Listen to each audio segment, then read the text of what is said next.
of this as well. So this is just early feedback. What we decided to do was go get as much information for the 3 largest stakeholders for amenities, which is the dog park, the soccer fields, and the softball fields.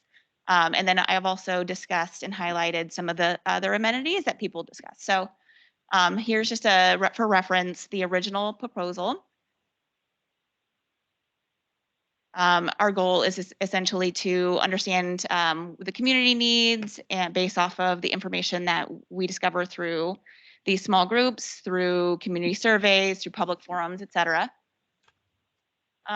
The major stakeholders, the dog parks, the sports clubs, other community recreation, horseshoe pits, gaga ball, pickleball, disc golf, tennis golf, and then other recreation options, trail along the creek, an amphitheater for music, picnics and benches, and kind of like a minimalist nature-centered focus as well.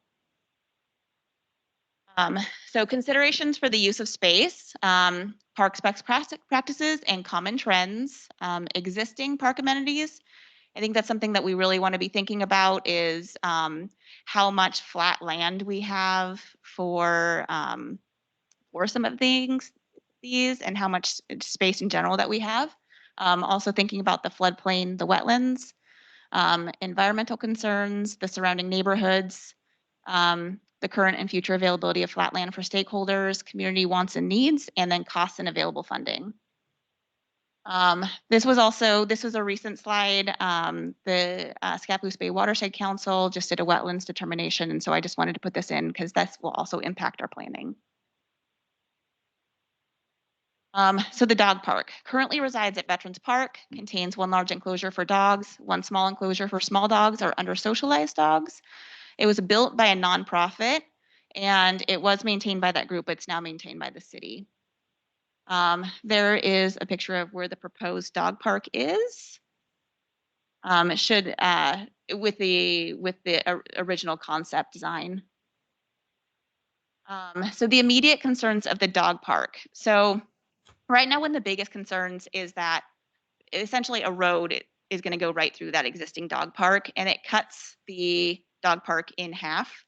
And the dog park is already very, very highly used. It's actually one of the most popular amenities that is currently at the dog park. Another concern was that the new location was immediately next to the new road,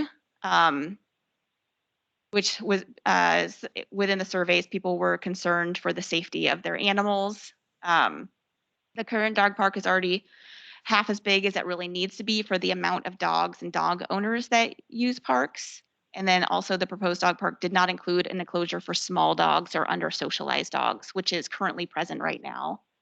And one of the things that was requested was that if things do change and we do go with the dog park staying as is, that or with any change of moving that dog park, that there is a temporary structure put up while Grabhorn is under development, so dogs can still have a place to go while all this transition is happening. There's generally 10 to 20 dogs at a time with owners. They need space for running, chasing balls, and already use all of the existing areas. The off-leash dog park is roughly 25,000 square feet, and the proposed dog park is 14,000 square feet. So some options. The dog park stays as is with no addition of road. Dog park is moved to another location. Chief Concomely, Creekview, Miller Park. Half of the Grabhorn parcel is used for the dog park. That was a community suggestion. Finding a new location for the equipment shed and lengthen the size of the dog park to 0.6 of an acre. So that would be, so right next to the proposed dog park, there is a maintenance shed. So there, one suggestion was that we would find a new place for the maintenance shed and lengthen it. And then also one option would be to keep the existing small dog enclosure as it doesn't interfere with the road. It's actually on the other side of it. Okay. So the basic needs for a dog park in a new location would be a large and a small enclosure, 4-foot tall minimum fencing, seating, weather shelter in both enclosures, water for the dogs, and then they have a donated fire plug that they'd like to save. And then also, if they can, move the existing shelter and kiosk. So out of the city survey results, 23 citizens were concerned about the dog park. We don't have to go through all of these, but these were just general comments that people had. Softball fields. So there's not a currently city-owned softball field. Clubs can use school fields only with permission, which can be revoked at any time, even after payment has been received. And we actually saw this with COVID. Veterans Park is baseball only and are to use 6 days a week during March through October. There isn't room to add another 4 to 6 teams as practice and game times are limited already with just baseball. Commonly suggested that softball players should use baseball fields. Softball does not have a pitching mound and usually does not use grass infields, which makes this option unrealistic without impacting baseball usage. And then prior to the building of Otto Peterson, there were actually 5 softball fields. And then those fields were actually not adequately replaced once the building began. So we used to actually have plenty of fields, and then those were taken down with the building of Otto Peterson, and now there's only 1 varsity field. So go ahead, next one. This is another picture just to highlight the field. Softball player demographics. So ages 7 to 18 would use this for youth sports. The primary usage would be 9 to 12-year-olds, similar to what Veterans Park supports. There is a potential for adult fast pitch softball. And then on average, Scappoose Little League has 7 to 9 teams in the 7 to 14 age category. There are also separate club travel teams in the community that could use the field as well. And then during the fall softball field, there is very limited space for teams to practice or play due to soccer using the outfields of existing school fields. And then just for reference, here's the dimensions and sizing of a softball field. And then the softball season, spring, summer season is March through the July, and then fall season is late August through October. So softball field options. So we were looking at possibly adding it in Veterans Park where the current green space is, but that is not adequate. There's not adequate space there. Potentially one at the north end of the Grabhorn property. Other consideration are turf and lighting. Both of those could actually increase overall use of the fields. Okay, soccer fields. There are currently no soccer field can accommodate a recreational sport size field for soccer. They've attempted to purchase flat land, but it's challenged with limited availability of land. Available school fields can be prevented from use at school's discretion. Fields are often too small for tournaments. And one benefit of a soccer field is that there's minimal equipment because everyone can bring their own chair. Okay, next slide. Just field sizes for reference. And then here are just some demographics. There's quite a bit of boys and girls soccer player, and it is pretty equal. I don't think your slides are moving. Uh-oh. Oh, they're moving here. I wonder if.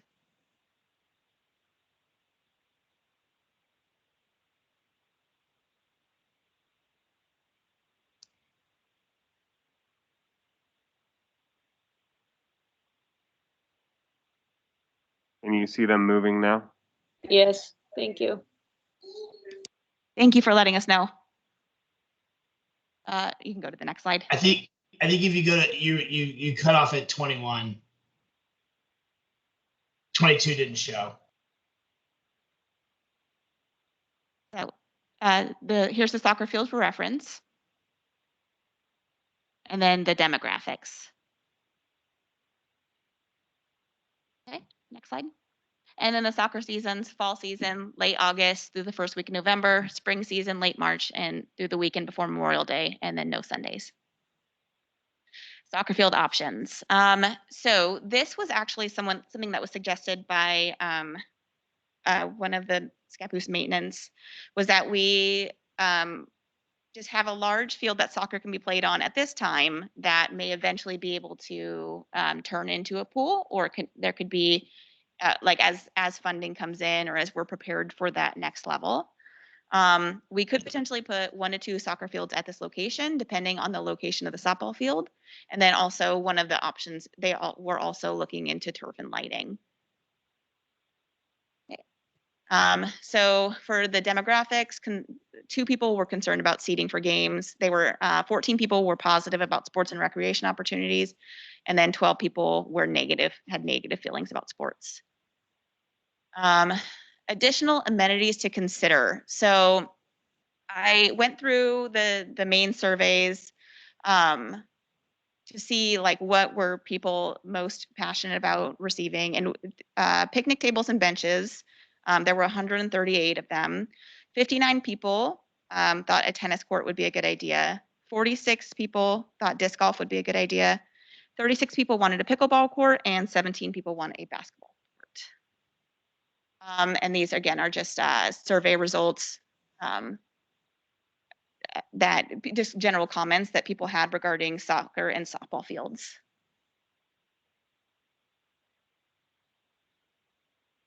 Next. Can you slow down a little bit so we can read those? Oh Or yeah, go back? absolutely. Yeah.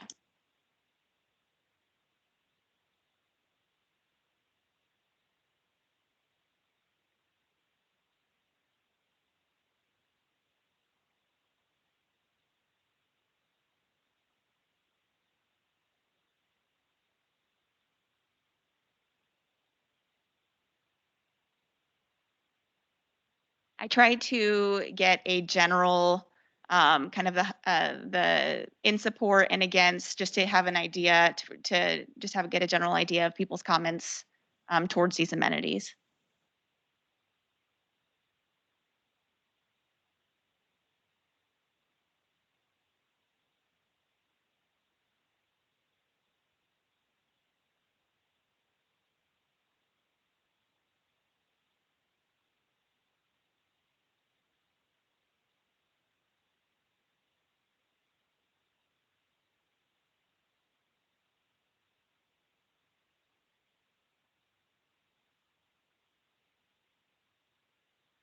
Has everyone had a chance to read through these?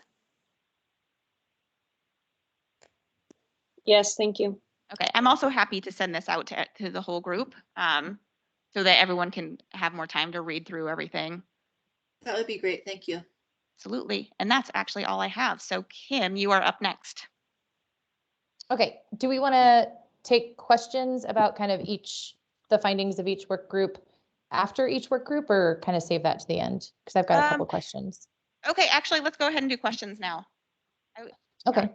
I would be really curious to know if we have initial estimates on the construction of the existing dog park. I think it would be important to understand kind of what type of investment we're losing as a community relative to also what the costs are for getting a less substantial dog park.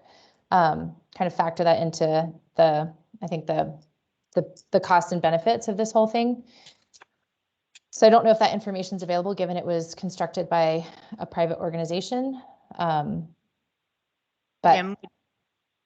Jim, would you have access to that or be able to get us that?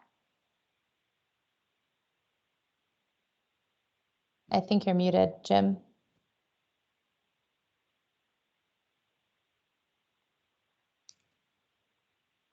Jim, you're muted.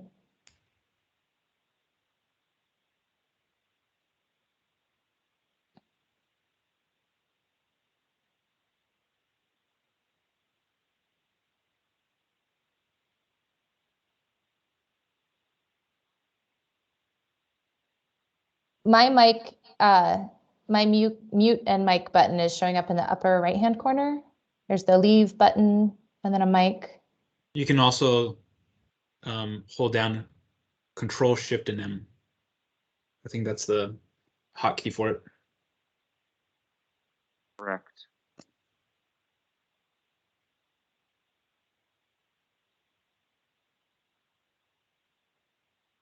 Can the meeting organizer unmute him? No.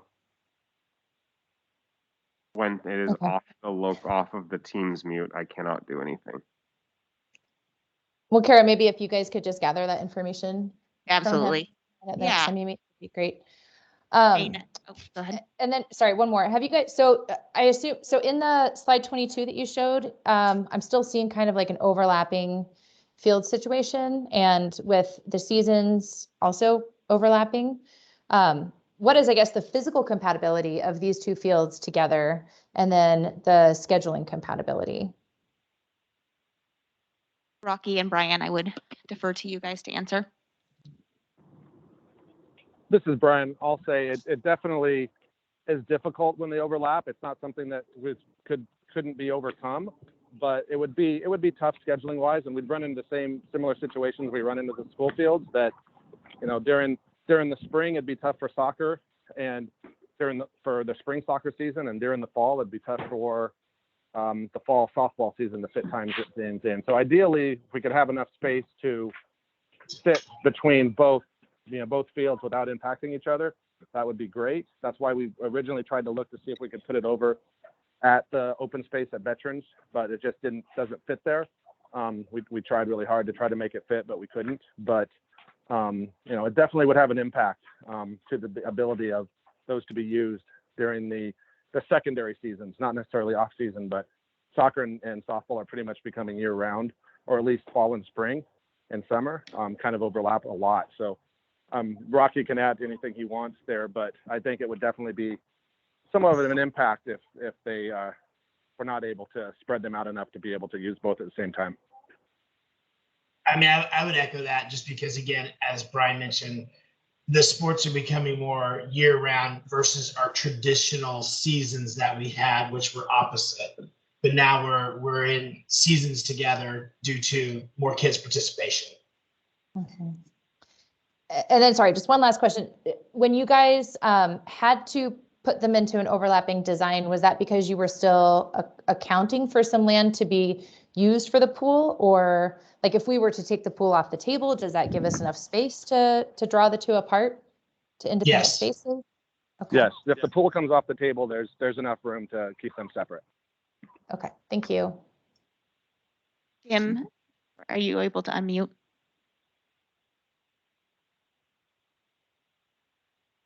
Okay, Dana, go ahead.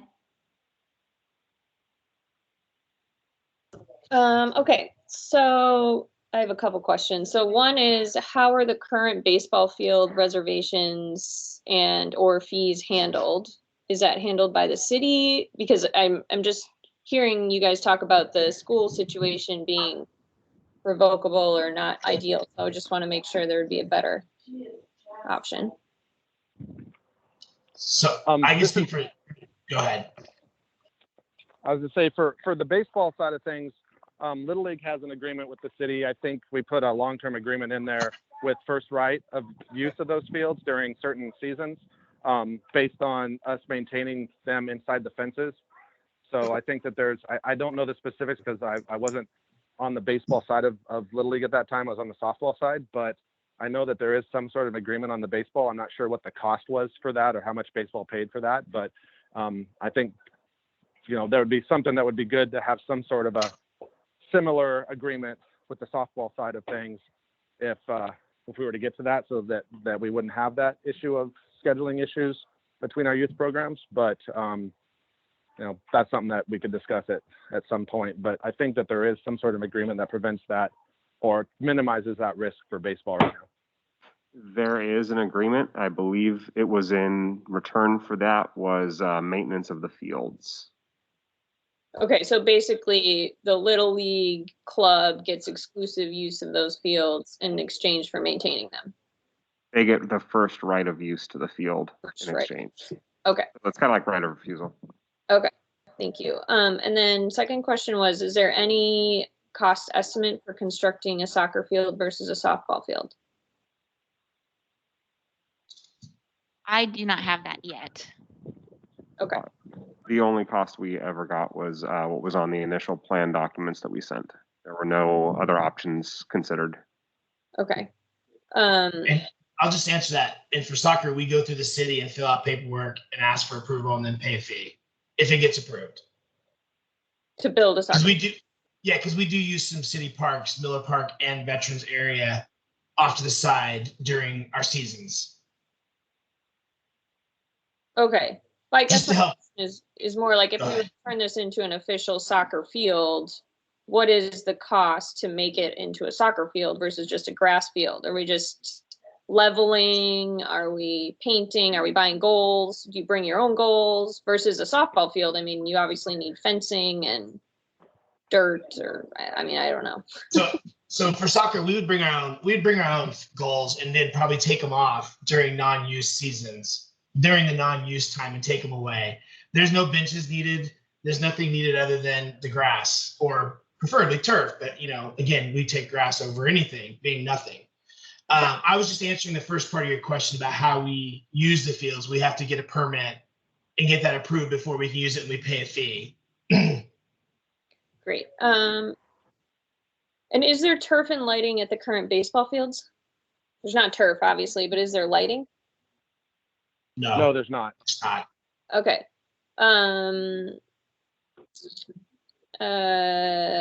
Okay, so this was something that came up when in our small group discussion or somewhere along the line, but if we're talking equity of use between genders, is there an option to convert one of the current baseball fields to a softball field? I mean, if we have two. That's an option. I mean, sorry, this is Brian again. That is an option, but then you would significantly impact your baseball, because those fields are used pretty much 6 days a week during the season by baseball teams. And, we have probably twice as many baseball teams as we do softball. So in an equity thing, it actually ends up one softball field versus two baseball fields is pretty equitable when it comes to the numbers of kids using them. Okay, and there aren't other baseball fields at the schools that are, I mean, because what I'm hearing is there's currently no softball fields anywhere. Is that true or not necessarily? There are school softball fields. There's the school varsity softball field, and there's also Anderson field there by the mid school. But again, they're school fields, and they're limited access to their youth programs, so the schools limit what they can do. There's no city-owned softball field anywhere in the city. How many school-owned baseball fields are there? Do we know? Is there? There's the varsity field. There's the JV Chinook field, which is the varsity soccer field. So access is limited to any youth programs there. They don't really allow them on there because of impact to the soccer field. And then there's Anderson field that also is impacted during the soccer season without being used. But there's 3 softball fields that are in the city schools, but none of the Anderson really is the only one that's available for youth sports or youth softball little league right now. Okay. I guess I'm just trying to get like some idea of what our current resources are in general versus, school owned or city owned, so that we can make sure things are equitable. And then I heard a couple questions about tournaments, being able to hold tournaments for soccer as being one of the goals. So, or for softball or whatever it is. So for tournaments, do you need 2 fields in proximity, or what do they mean by they want to be able to hold tournaments? Does anybody know? So I can speak because I run a travel softball team that goes and plays in tournaments in other areas, and you can do a small tournament with 1 field. If you grow that to be larger, then obviously you need more fields, but you could run a 4 to 16 tournament over a weekend on 1 single field. And what about for soccer? So we don't really do tournaments like that. We're all rec. And so it's traveling to other towns and or people coming to us. I'm sure if we were doing that, we would be trying to rent high school fields and do them during that type of style, because you need parking, you need a lot more infrastructure than probably what would be available at Grabhorn, for instance. That's all my questions. Yeah, I will say just the comparison on the baseball side of things with the tournaments. Scappoose is hosting our District 1 Little League tournaments this year. So we have a 10U team, an 11U team, and a 12U team tournament this summer between the end of June and the middle of July. And those teams, we'll be having teams from all through Portland and Columbia County coming to those tournaments, and there'll be 12 to 15 teams for each division out here playing on the 2 fields at Veterans.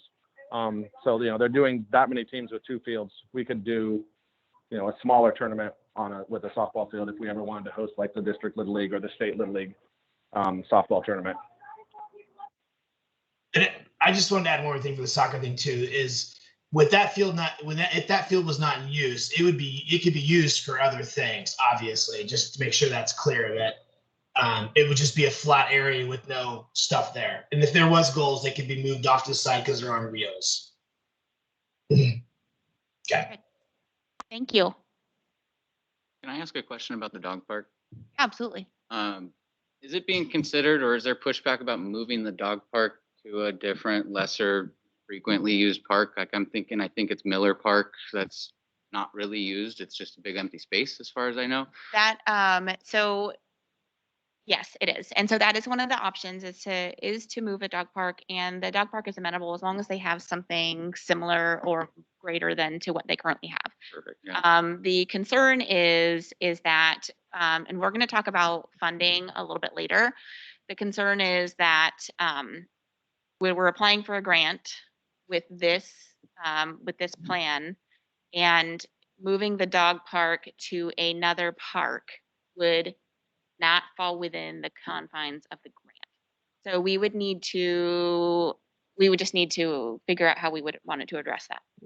Gotcha. I mean, it just seems like if you want to appeal to the needs of the community, it Yeah. seems like this is a hurdle by putting it in the plan where there's other solutions, it seems like. So, I mean, Right. I don't know what the workaround with that is though. Absolutely. And I think that's something that as a committee, we will be able to discuss to make sure that, we feel that everyone is supported and the community has spoken, and Right. absolutely.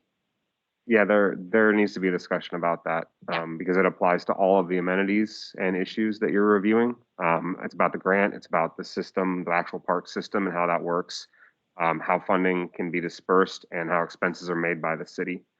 So that will come later, and it will impact more than just a dog park. Absolutely. Yeah. Make a Oh, yes. I was just wondering if there's been any consideration of more space for little kids to play or more playground equipment there. Just also in particular, if there's people or parents with little kids that are using the soccer or softball fields, if they have children, I don't know if this ever happens, but hypothetically, if that would be helpful to parents that have To have the children play. in playing soccer or softball and then having a closer by. That's certainly something that we can review. It was actually not highly requested within the surveys. I think people were looking for kind of like other amenities that we didn't already have, but absolutely as we go along and we're designing, that can be something that we can address. Okay. Kim, are you ready? Sure. And we are trying to wrap up at 7, right? So I'll try to be mindful of the time as we move through this. Should I just share my screen, or Huel, Isaac, are you going to drive the slides that I sent earlier? Okay, perfect. Great. So the road and pool work group, we are looking at, I guess, different construction options with a road, alternatives to the road, options for the pool itself, and then options for alternatives to the pool. Those on the group working with me on this are Paul, Michael, Ivy, and Mary. Ivy was out of town this week, so wasn't able to meet with us. We met this past weekend, and really what we went through with this deck here is just try to consolidate the facts that we currently have and identify the areas where we need some additional information. So if you go to the next one, please. So we are taking on the road. This point came up during the city council meeting just this Monday. It's really not within the scope of work for us to look at the road, but I do think because the road is so impactful to everything that will be, like, all the other designs hinge on, that we should take a look at what the alternatives are and present those to city council. Because there is the possibility that if we find some alternatives to this road, maybe, things aren't as disruptive to the dog park, or, we can fit in some more natural amenities, shift some stuff around. It'll just give us a bit more liberty. And then city council can, take or leave the recommendation. But I do think it's a worthy exercise of exploring all the options. So next slide, please. We've just outlined the costs associated with the road that were in the original plan, just so we all kind of understand what we're talking about in terms of public expenditures for this road. Next slide, please. Okay, so some of the options that we'll take into consideration, going forward as recommended with the 2-lane road, but perhaps looking at speed reduction methods, speed bumps, raised pedestrian crossings. It emerged from the initial community survey about Grabhorn. There's a lot of safety concerns about having a road, it becoming a throughfare, it becoming higher speed, intermixing that with children playing and dogs and people out recreating, not thinking that they need to really be paying attention to the roadway. Other option, 1-lane road with traffic prevention. So those would be bollards, those things that kind of stick up to obstruct traffic and can be moved, or perhaps a locked gate. And then a 1-lane gravel road, maybe, with also traffic prevention. And then this came up in our small group. Dana raised the option of what's it called, an intermodal path, kind of like a wide path that could actually be snaking through the park. So it could serve as a walkway, but also perhaps be sufficient for emergency vehicles. So action items beginning to initially explore our road options. Huel has sent an introductory email to Chief Norm and Chief Pitcher, the fire chief. And so I'm trying to arrange a time to have an initial meeting with them. Once I nail that time down, the rest of this work group will be made aware of the time and welcome to participate in that. And so we'll just basically explore what their needs are in terms of interconnectivity, because I think that's really going to dictate where we land on some of these recommendations. We're also curious to know about that speed check sign that was there. Are there already concerns about speed and safety in the park? It really wasn't ever turned on. Was there any data gathered from that? So we hope to get some more insight into that. And then we also have inquired with Huel and Isaac about if there's been a study done on what the parking needs might be for the different uses or amenities. And I guess there is a like urban planning manual that does reference some of those. So as a group, we'll go back and identify, okay, soccer games, how many spots are we going to need? Because obviously the parking design will be impacted by, do we go with a 2-lane road? If we go with a road that doesn't, connect on a regular basis for traffic, there's no point in building out parking, obviously, if it can't be accessed. So we'll need to kind of figure out how the parking needs interplay with some of the recommendations coming out of the amenities group. Next slide, please. Another thing we'll be looking at, the city just a few weeks ago put out this kind of alternative interconnection study. And so we're really curious as to how the previous study from 2016 relates to, or does not relate to, some of the recommendations that came out of this study. So that's something, kind of comparing the priorities of those two reports is something that we'll be looking at kind of for our next cycle of work when we meet June 14th. So that's kind of on the horizon for the work that this group will take on. But I did want to make you aware, I'm not sure if all of you are aware of this alternate route study, basically saying, if we didn't connect the parts of town with a road through the Grabhorn Park, what the alternatives might be. And frankly, they just aren't really good alternatives. Next slide, please. And there you have it right there. The purple, I think, was goes up, like connects Ona Way and Maria Way. There's a house right in there, so that's just not possible. And then the other one cuts through, more of a wooded land, underdeveloped, but both of them, the grades would not allow access for emergency vehicles. So that's why we're really making interviews with the police and fire department our first stop. Next slide. Okay, and we'll also be looking at best practices, a great set of resources that Isaac put together. What are people doing with their park spaces and uses when it comes to traffic and pedestrian access? And so we will be diving into those resources. If you have any others, please go ahead and send them our way. Next slide, please. And we'll be looking at community input. Paul's going to take the first stab. So the first survey was great. A lot of qualitative information, as you saw from Kara's slides. We want to somehow translate that to some quantitative information. So how many people were for the road versus opposing it? And so if there's any other kind of metrics that you want us to pull out and translate in this process, let us know. And we'll go ahead and get that data gathered. Next slide. But what we do know is there is a general trend in closing down auto access within parks. And so this is another action item we're taking on this week. We'll be looking at more examples. Mary offered a couple of examples. Forest Grove, Thatcher Park, they've closed down street access. It's been done in the city of Portland. So we will be looking at additional examples of that and the reasoning for it. And perhaps alternatives, if alternatives were created when road access was shut down, and consolidate those. So if you have any examples you'd like to send to us, please do send those our way, and we'll get that added into the body of information. Next slide.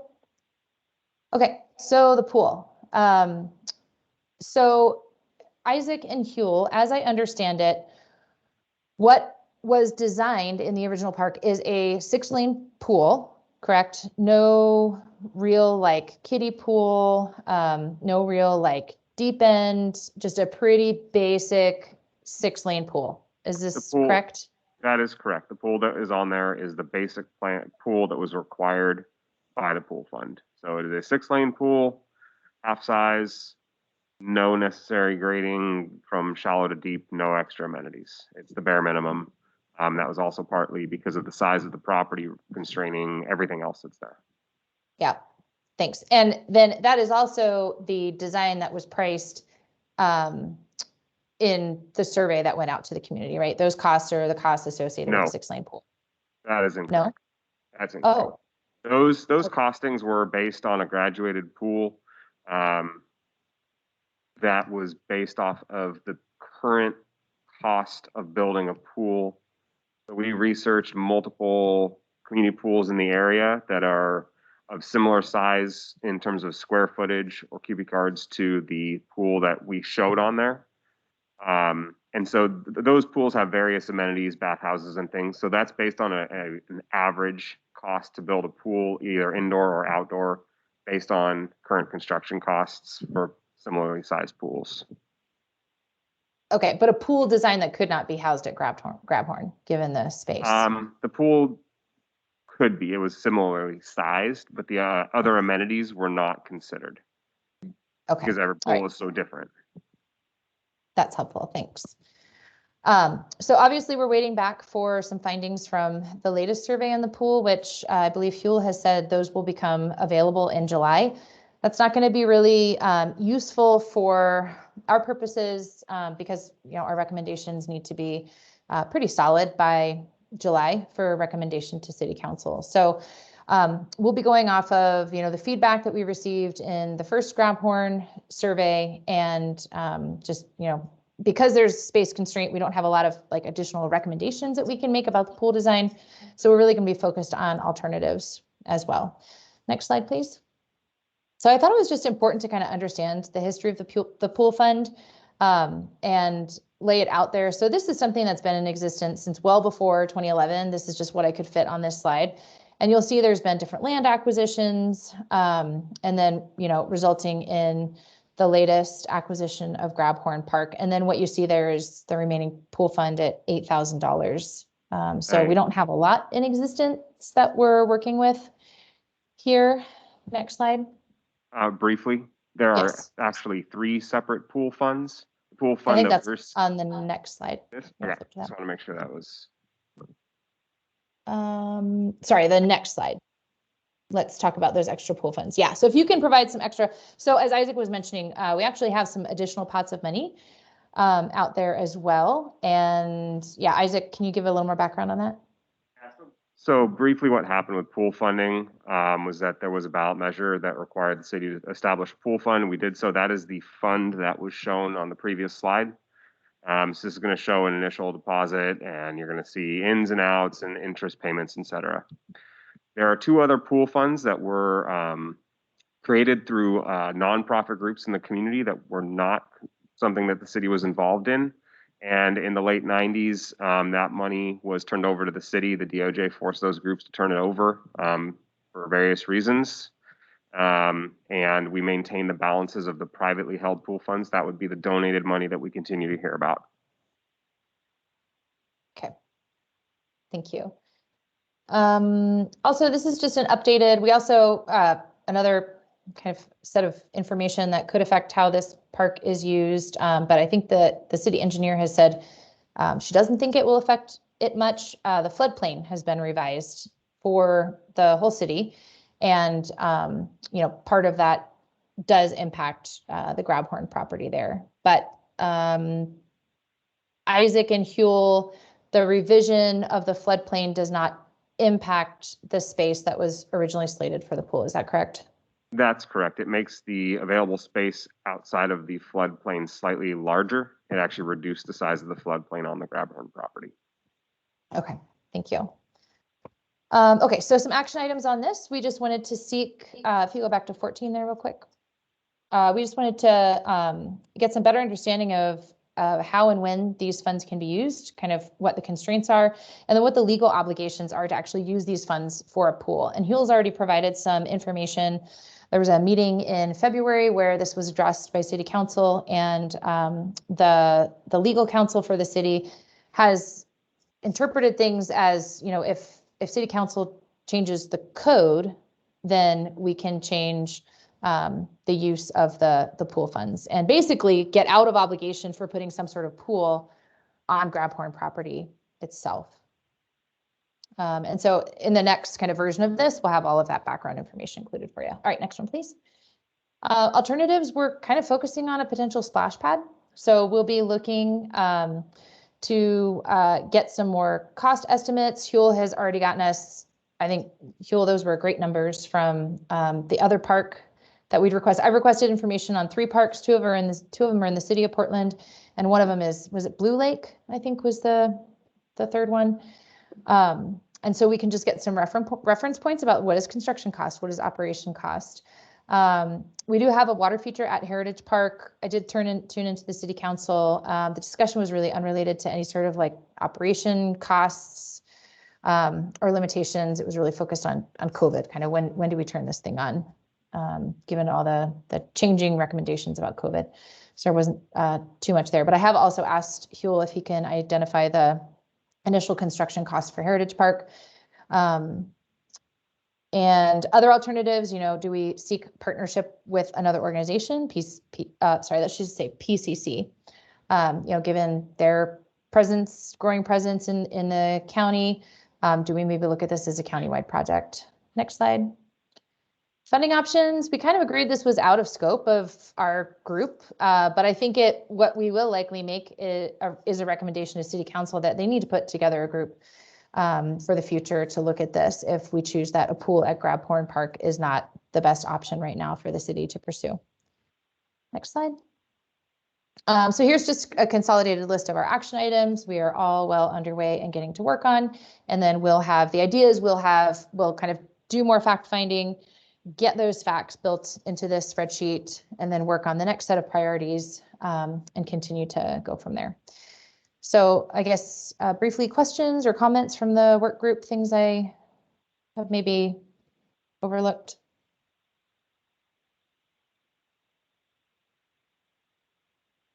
All right. Thank you, guys. Feel free to reach out with any other kind of suggestions or ideas as we go through this process. Thank you, Kim. And then Dana. Hi, so I'm going to keep ours fairly short. I did not prepare slides, but I think I can use some of the slides that were already shown to illustrate the constraints for the stream. Basically, there's a city ordinance in place that protects sensitive lands, which includes riparian areas, and it identifies that as 50 feet from the top of the bank of any stream needs to be maintained in natural vegetation. So if the stream restoration is done as planned, we would just want to include a 50-foot buffer zone from the top of that bank that would be in natural vegetation. That could be trees with grass underneath, or a combination of native shrubs and trees to allow for some access and viewing to the creek if needed. So that's kind of the only real constraint with the stream. That kind of wetland determination that was done, it's a very preliminary report.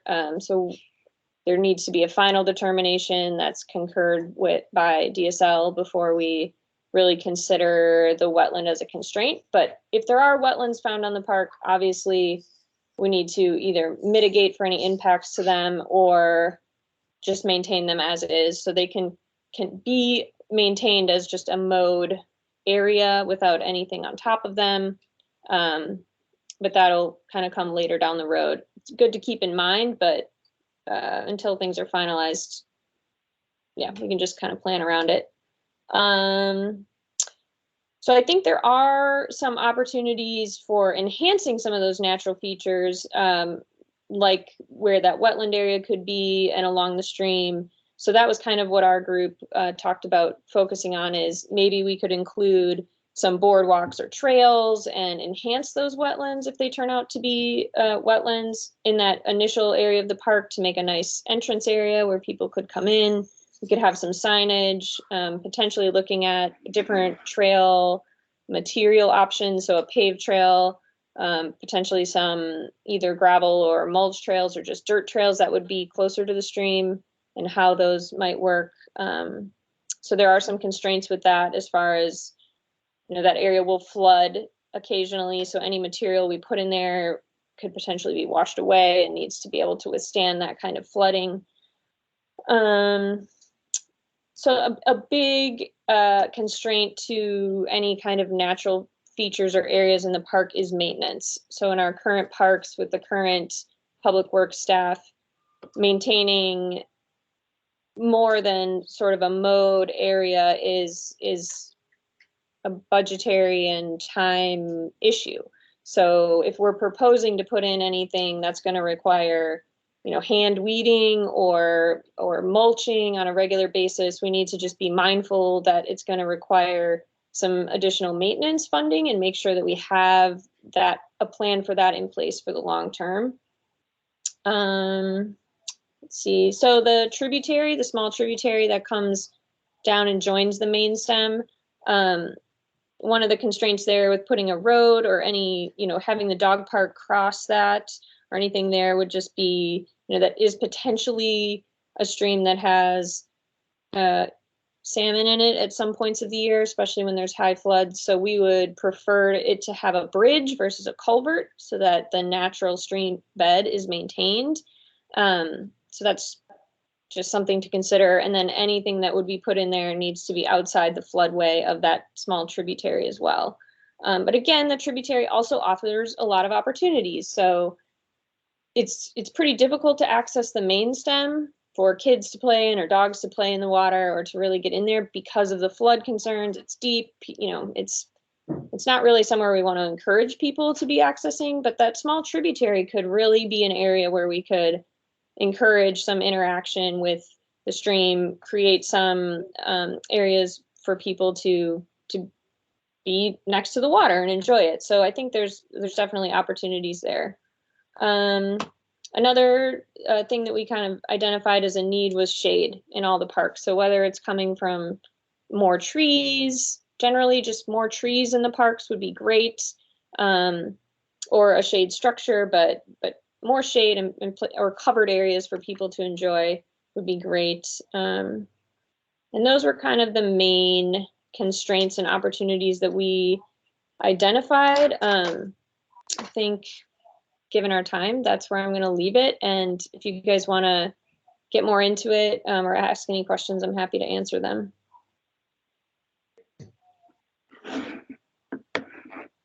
If I may, if Yep. you would like to continue past 7, Chair, you may request a motion to do so. That's a choice. Okay. Well, I think we've covered a lot of information. So my thought would be to continue on to gather more information, especially we had some fantastic questions tonight. And then resume the next session. We do have two more topics to cover, and one is the long range planning, and so I was going to have Isaac speak regarding funding opportunities, grants, what this grant would look like, and then also a discussion on public forum planning.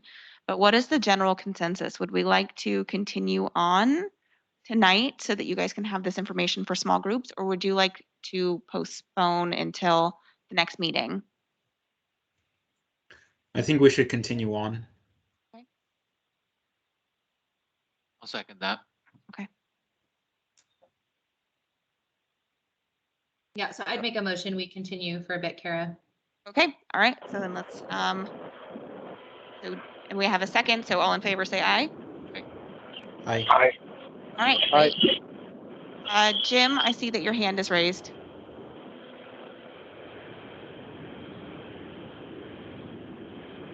Maybe Jim can call back in and he won't be muted. Maybe he should hang up and try back in. You can definitely try that. Or Jim, you can always call in on the phone number in addition to the video.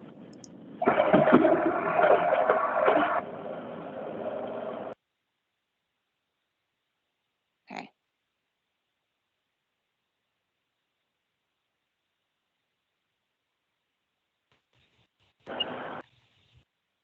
I just want to add one more little note that I was that we also want to consider natural someone's got some feedback. So, not necessarily a playground, but there are lots of natural play opportunities where you can have sort of like logs and boulders for kids to play on that maybe could be a better fit for this than just a traditional playground equipment. So that was the other small piece for our group. Great. Thank you, Dana. Jim, are you? Is it functional or not? We can hear you. Oh, hey. One point on the small tributary. I don't know where all this noise is coming from. But one point on the small tributary is that if you don't put a culvert there, the dog park no longer exists, because you can't, the dog park, in order to do as proposed, needs to fill all of that property between the existing dog park and where Roger Cusera Road curves up. Yeah, So- I would just prefer a bridge versus a culvert is all. Like we could just put a small bridge in, especially if they're going to do a road You versus a can't- culvert. I understand you'd prefer a bridge. What I'm saying is that if you do that, there is no dog park. You can't leave that is proposed as part of the new dog park. That's where the dog park is proposed to be, is across that property. You have a bank that goes down and up on both sides. That entire area is intended to be filled with a culvert through there. That's the ground that the new dog park or the Right. proposed dog park would be on. I guess my comment is that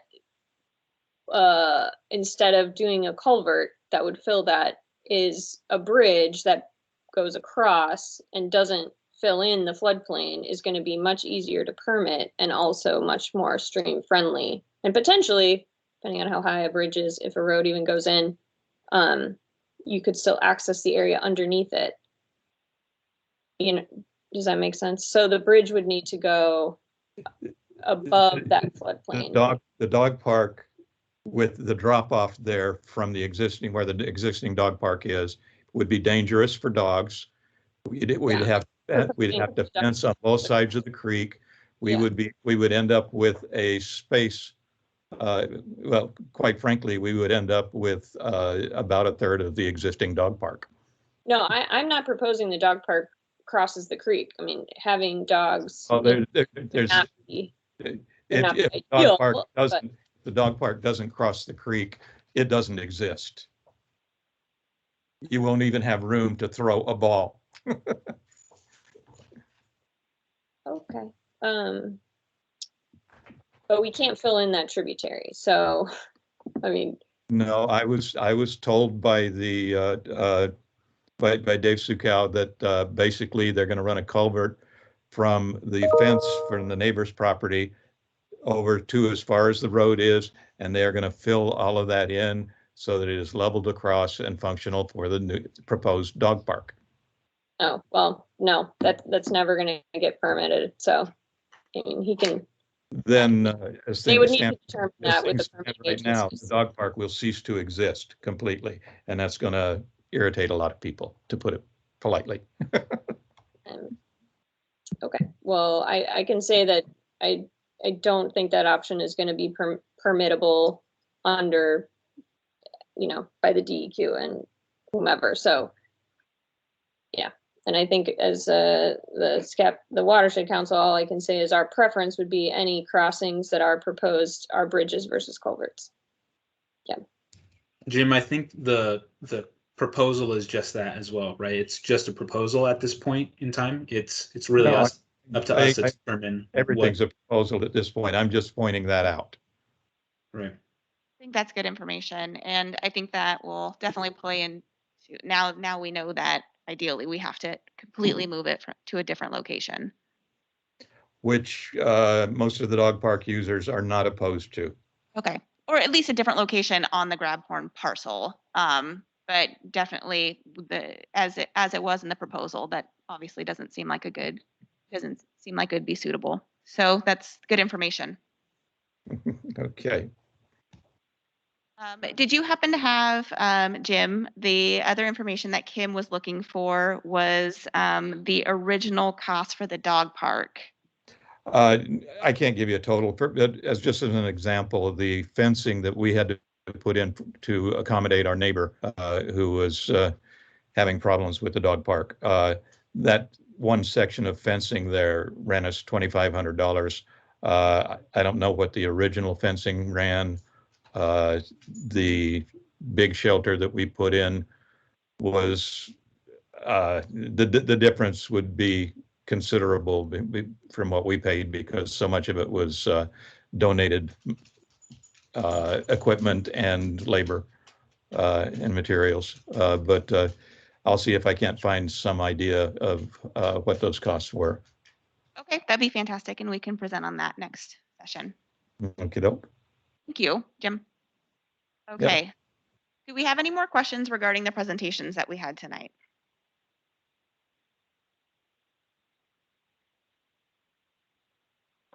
I'd like to add one comment, please. This is Paul Fidrich. So I've been reviewing the transportation plans, and a lot of them, the transportation plan looks out to about 2035.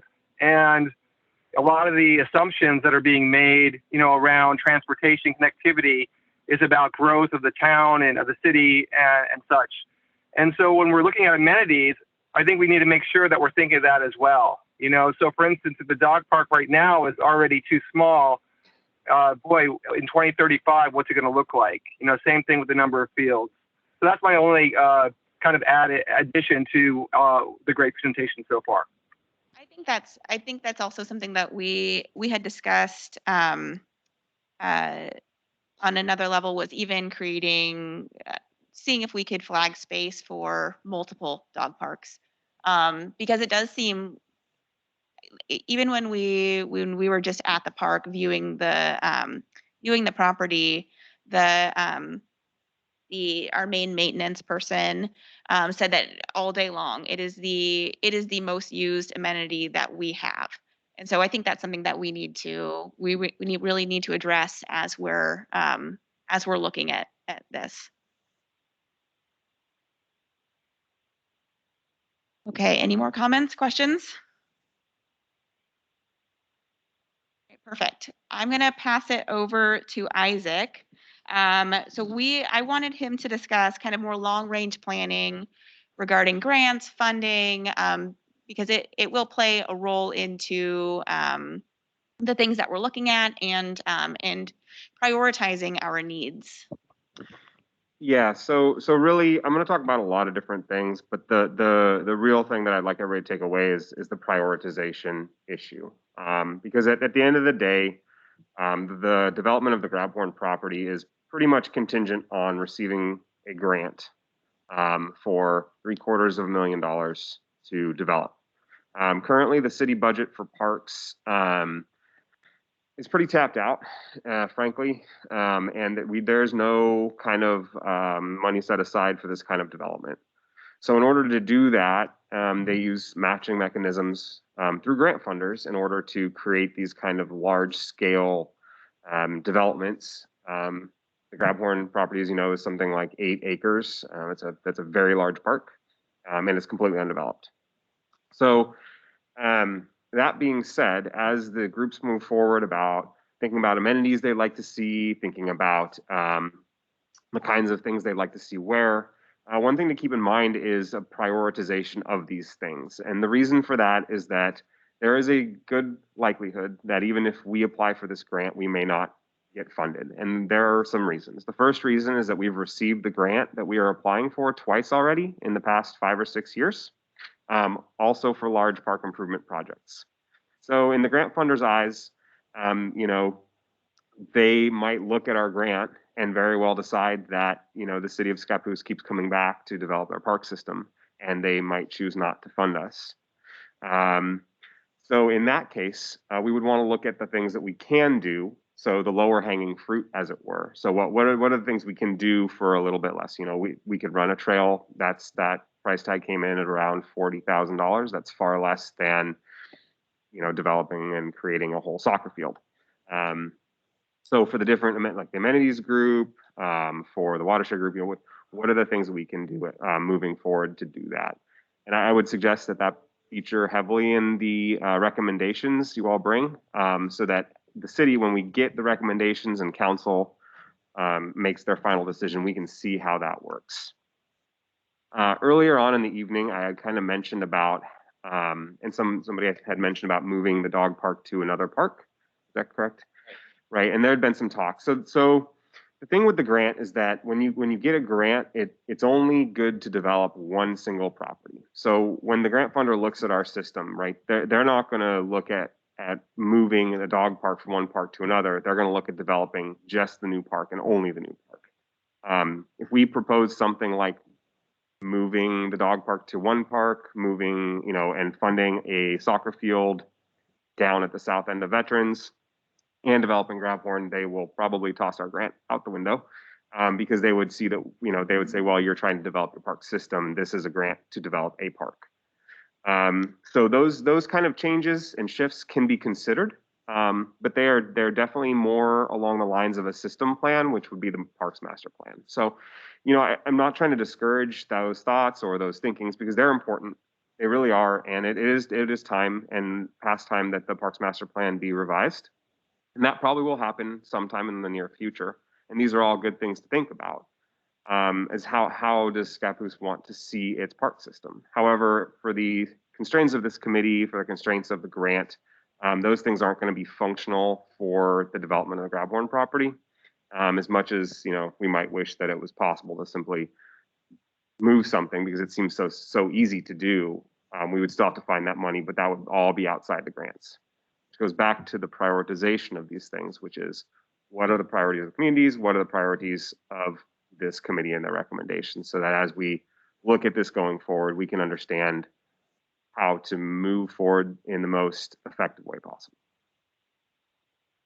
And since I'm here on the topic of the grant, I would like to ask if anybody has any questions about the grant particularly, or the funding mechanisms or anything like that. Is there matching dollars to the grant if somebody if something comes from the outside? So for the grant specifically, so there's two things going on. So we get to use the purchase price of the Grabhorn property as part of the city's matching dollars. So when we get the grant for X amount of dollars, they require that the city match that at some level. In terms of outside parties, say donating, $50,000, and then the grant matches that, this is not a matching grant in that regard. And that doesn't increase our funds available through the grant. They don't match like that. There are grants like that are available, but the one that we're after, the development grant, is not that kind of a grant. Oh, I have a question. So you said that there's a chance that the grant can't even happen. Based on just you're working on it, what do you think that percentage would be, or can you get that information? It's really hard to tell with grant funders. You know, that's depends on the cycle. It depends on what the grant priorities are at the time. I did send out a document that I had kind of created with the indicia for the grant to the group. I believe that was sent to everybody. I can send it again if not. But basically, you know, when the grant funders looked at a proposal, they're going to look at those things. So they're going to look at the indicators for public health. They're going to look at the indicators for BMI in the county, and they're going to say, okay, Columbia County is a high BMI county, therefore it's ranks higher priority than other counties. And then they might look at the park and say, okay, how is this park being designed to impact BMI? How's it being designed to impact childhood obesity? How's it being designed to impact access to the natural world? So that form, that document is something that as we write the grant as a city, we'll look at. But you know, as the committee works, you know, if you see something that aligns with your goals, aligns with the things you see, that would be good to kind of tie them together because that will increase it. In terms of percent chances for funding, it's really hard to tell. You know, we still have to wait and get through this year's budget for the state to see whether they fund that grant pot of money at the same level. That funding comes from lottery revenues, and at the last check in November, things weren't looking so great for that fund. But we haven't checked since. We've been really focused on getting the GPAC going so that, you know, we can have this safe in the public. Like there's a couple of hands too. Yes, Kim was next. Yeah, thanks. So Isaac, can you review the timeline for this grant? Because I feel like with the first version of the conceptual plan, you know, it seemed very rushed and that we were at a go, no go point like in January. If it's on the same time cycle, you know, could you just let us know kind of why we need to get everything completed and recommendations into City Council by July? Absolutely, and I will try to be brief and stop me if you have questions. So basically the way that we worked off this is that, of course, that grant cycle isn't available. So what we worked off of was the current grant cycle for this year.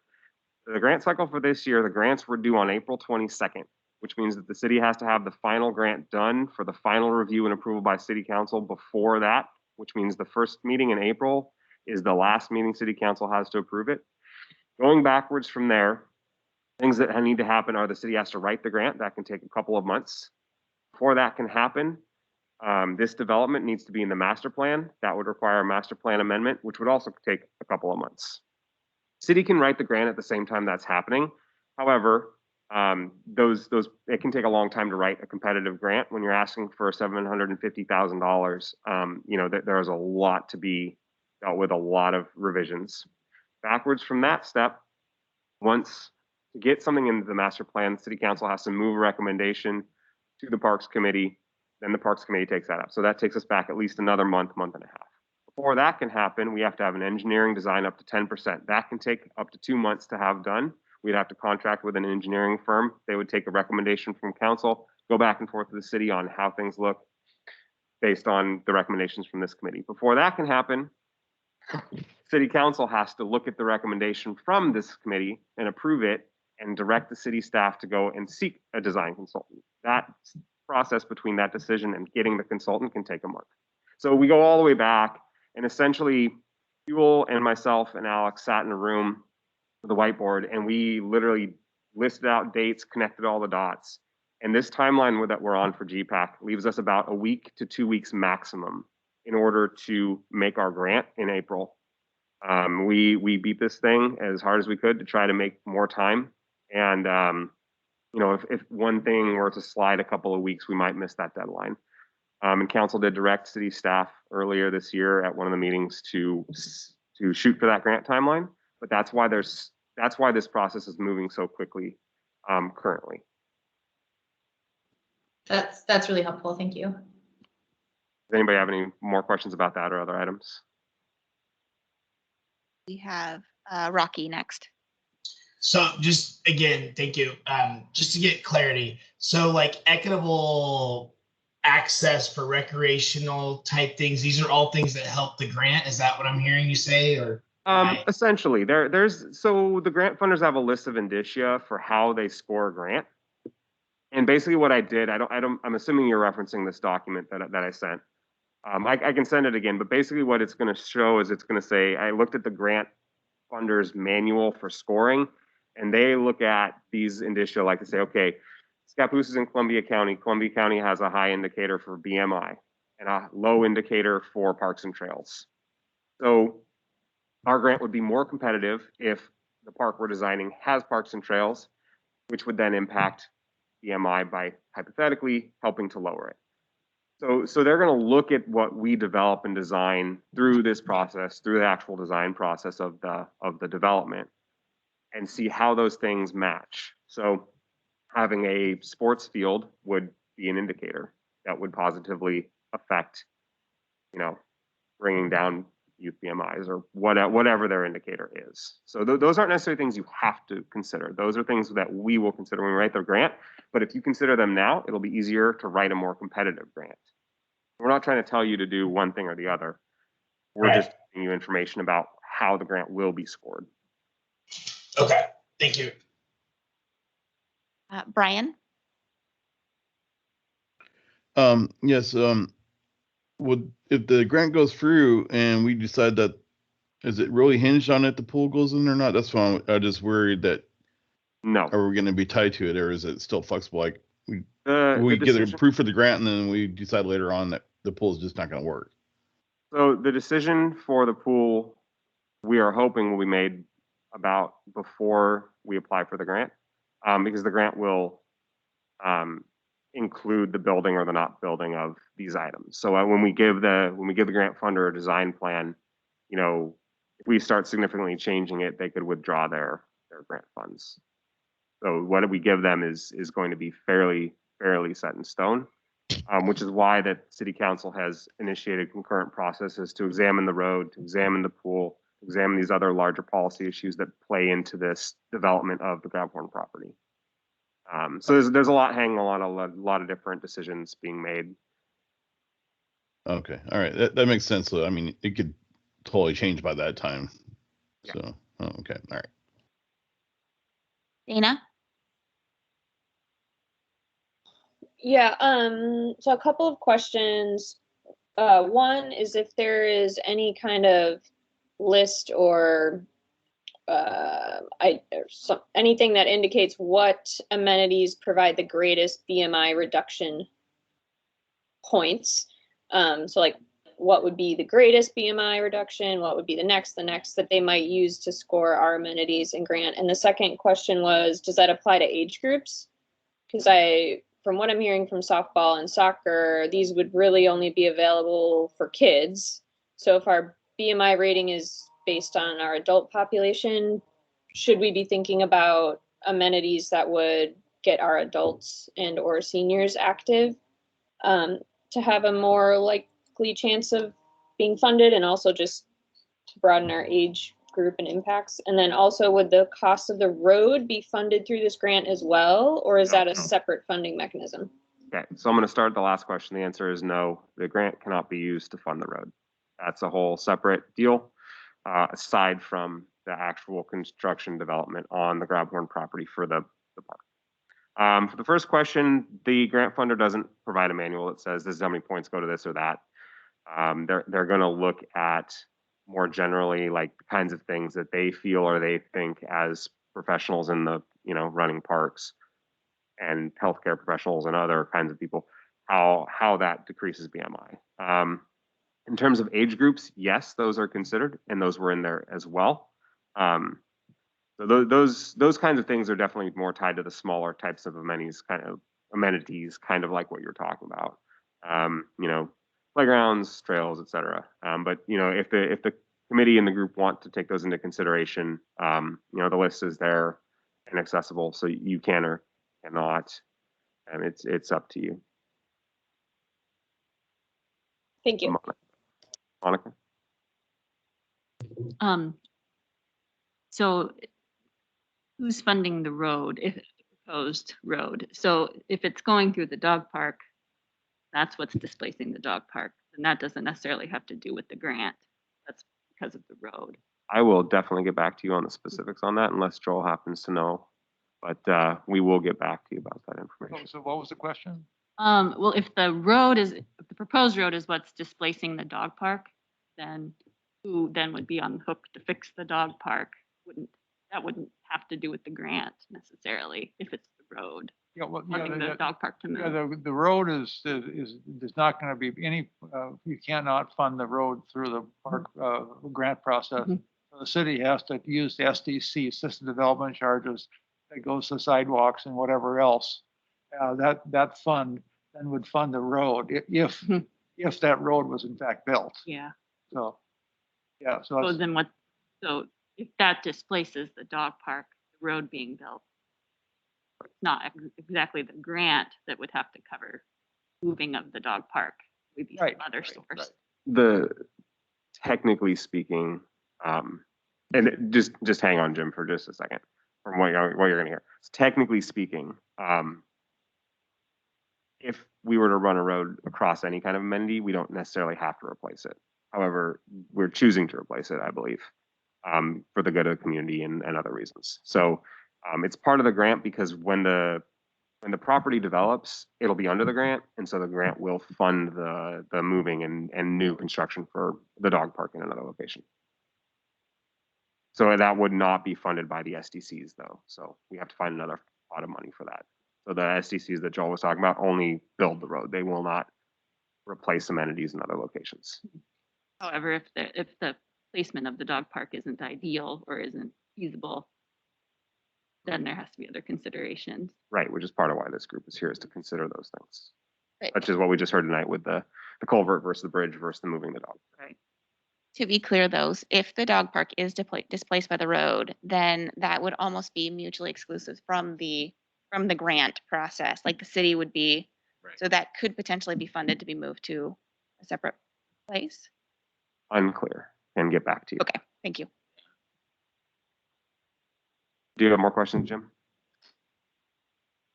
Yeah, just one thing regarding the road. I have been told that the road is more than simply the tarmac, that there are going to be city services involved in that same route. And I haven't heard any mention of the other aspects of that route. Yeah. So aside from the proposed road connection or the proposal for where the road goes, there's another plan in our water and sewer and all these other plans to connect between, I don't know the road names, but on that same route where the proposed road goes, to make a water and sewer connection there. And that's for redundancy. So the system, if there's a problem one place, it can, you can still get water, you can still have your sewer flow. That location, when you're laying pipe, you want that to be as straight as possible, because you want to conserve pipe length, and it's far easier to do the construction. Things that would maybe be impacted by that would, earlier somebody had mentioned possibly a meandering kind of trail between the two current streets instead of having a straight road connection. Something like that might be difficult to square with the needs of the pipe in terms of compaction, in terms of construction of where the pipe goes, because you have to make sure that when you're laying pipe in there, if you're going to be bringing heavy trucks or vehicles over it like a fire truck, you got to have enough strength and structure to protect the pipe from that weight. Otherwise, you'll get cracks, or if it's not compacted enough, the material will compact underneath it, and you'll get a belly, and then you'll get a sewer backup, and then instead of your toilet flushing, it'll be the opposite. So you're correct that that is another layer, but those kinds of things come later at the engineering stage and are not something that necessarily this committee has to think about too much. But I mean, it is good to understand how those things kind of do work together. There was a text by Rocky that said that, just going back to the amenities for multiple age groups, he did say that the soccer fields could be used by adults, and actually the softball field could be as well, if to create an adult slow pitch team as well. Dana.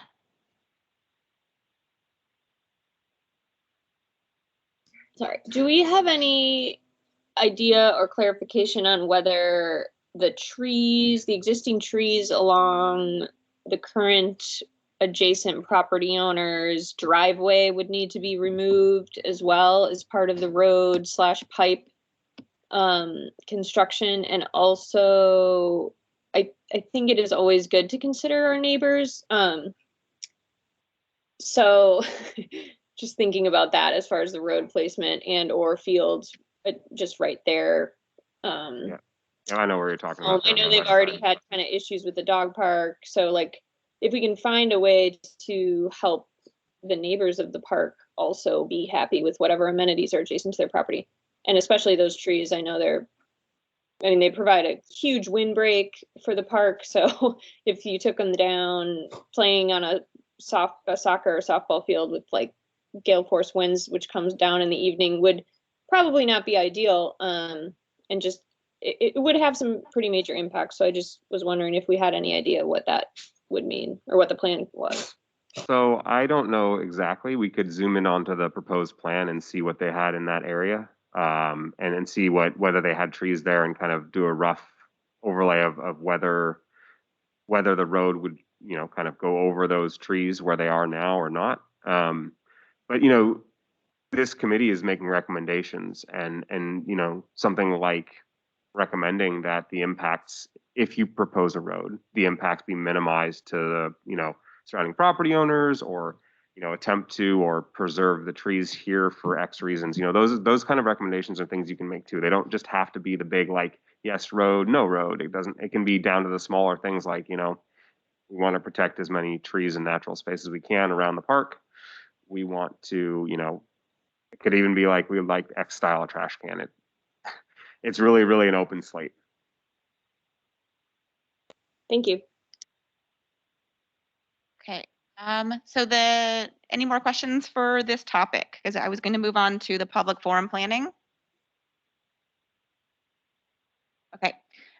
So for public forum planning, last session we voted to for public comment to maximize receiving public comment, to have an actual public forum versus holding public comment at each session.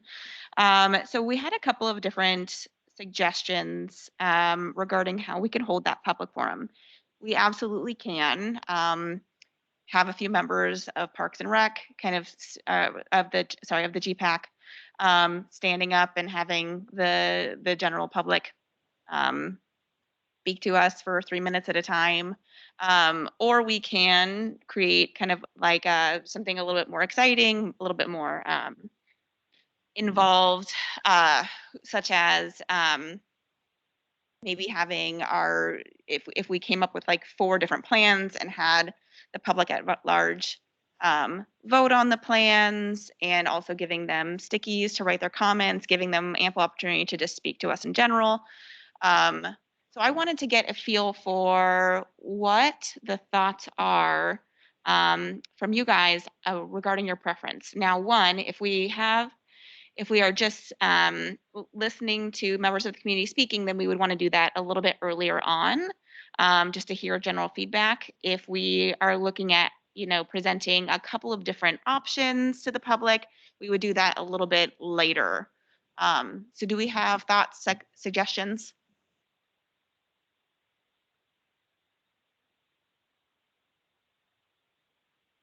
Dana?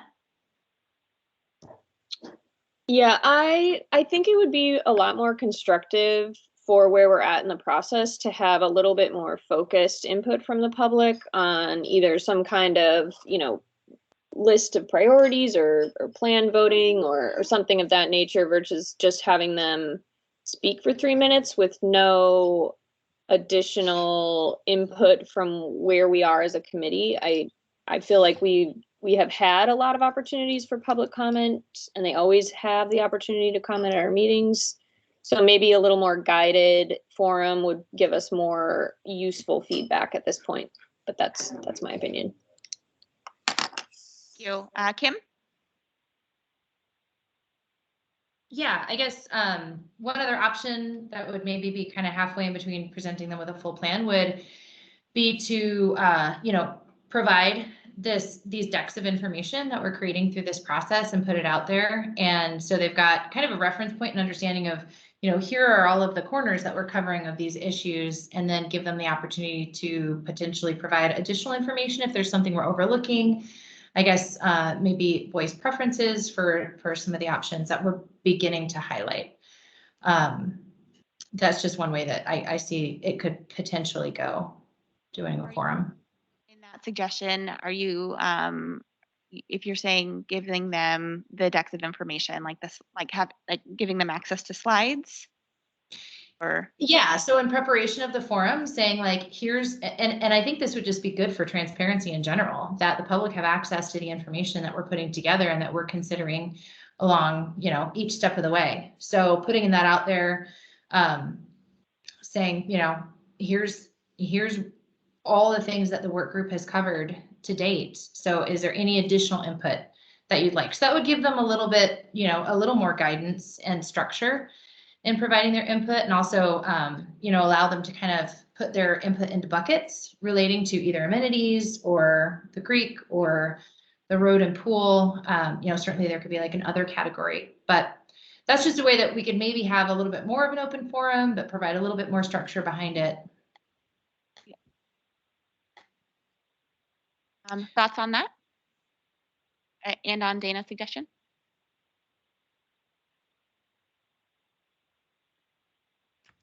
This is Kevin. I love that idea, Kim. I think that makes a lot of sense, and all this information that we're seeing as committee members, the public should also be able to see. But I agree that at least having that information will give some structure to you know, decisions that we're making, but also just to understand the process. And I think the pool funds in general is a piece that really wanted to be transparent as possible. Thank you. So Kim, back to that. Are you, when thinking about this, are you thinking of providing these slides like in person, like at a public forum, or finding a way to have in general, just have the public have access to them, like through this, through the city site, or your thoughts? I was kind of assuming that anything we share in these meetings actually already go into public record. So Isaac, let me know kind of if that's a correct assumption. I would be perfectly fine, you know, whatever we update to this group, I would be fine having it PDF'd and put up on the Grabhorn site to have people access and give them something to react to. Yeah, so anytime anything is presented here visually or to the group as a whole as a document, that becomes part of the public record in the packet. And anytime something comes to the city, whether we give it to the whole committee or not, or bring it to the table during a meeting, it still becomes public record. It's just something that is not quite as public facing. I think it's still a public record that can be accessed. So. Right. Thank you. Jim. Yeah, offering a complete minutes for the public to look at the various aspects that we're talking about would be a little overwhelming, I would think. But a summary from each of the groups that is available, readily available on the city's website would probably be more productive, at least for the people who are looking at things of their own particular interest.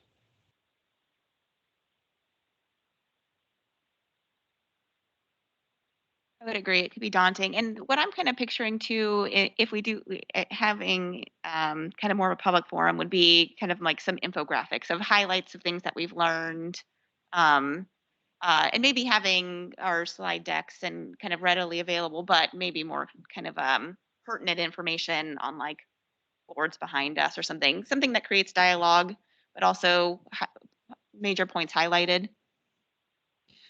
Well, and I would say too, like I've learned a ton about the intersections of our groups and the limitations, and that's going to give us a lot of guidance. So I think just highlighting where we tease apart those intersections, you know, that we say, hey, we've got all these avenues, and now hearing each other and the needs of the different groups, now we're pursuing these avenues. And so we just are able to show how we arrived at where we've gotten. Yeah, absolutely. Do we have any more comments or questions or thoughts on regarding the public forum?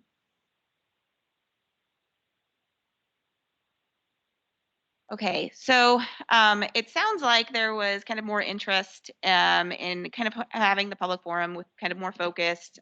So providing decks, providing information, providing kind of mocked up plans a little bit later. We need to vote on that, Isaac? No, okay. All right, so then the plan will be that we will come up with a date a little bit later on so that we can have the opportunity to gather our information, have this information, as much information as possible while still being in the process so that that feedback can be utilized. And so we will work on a date for that, and then we will continue to build on that as we go along. So that is all that I have, as long as nobody else has any questions, concerns. Okay, and then my plan, our plans will be that we continue to, people came up with lots of questions and suggestions and thoughts. I would like to continue to tease apart and gather more information and then report back next session. All right, meeting is adjourned. Have a great night, everybody. Great. Thank you. Bye-bye.